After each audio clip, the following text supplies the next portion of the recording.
Kumusta mga idol? Welcome back sa aking YouTube channel. Ngayong araw ay may gagawin tayong motor na ang problema niya is yung ilaw.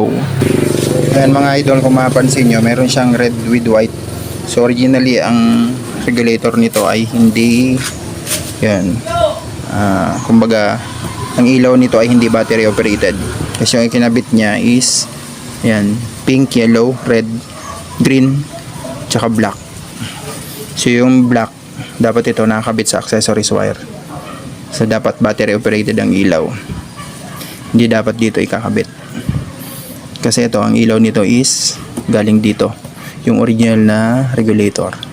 So hindi siya battery operated. Stator drive pa din kumbaga ang ilaw.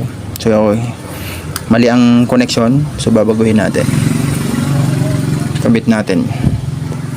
Sa accessories wire to. Magdudugtong tayo ng wire. Punta sa black dito. Ito na mga idol, nakapagdugtong na tayo ng wire. Yan yung black wire. Yan, nagdugtong ako at ikinabit ko sa black wire din nitong motor na to, which is ito yung accessory wire nya. So itong black wire na to, yan, ay itatap din natin dyan yung supply ng headlight para battery operated na yung kanyang headlight.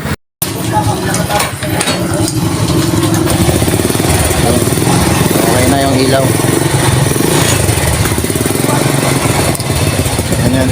So yun lang, ganun lang mga idol ang tamang pagkabit ng full wave regulator na 5-pin with black wire. Hanggang sa muli, God bless and peace out.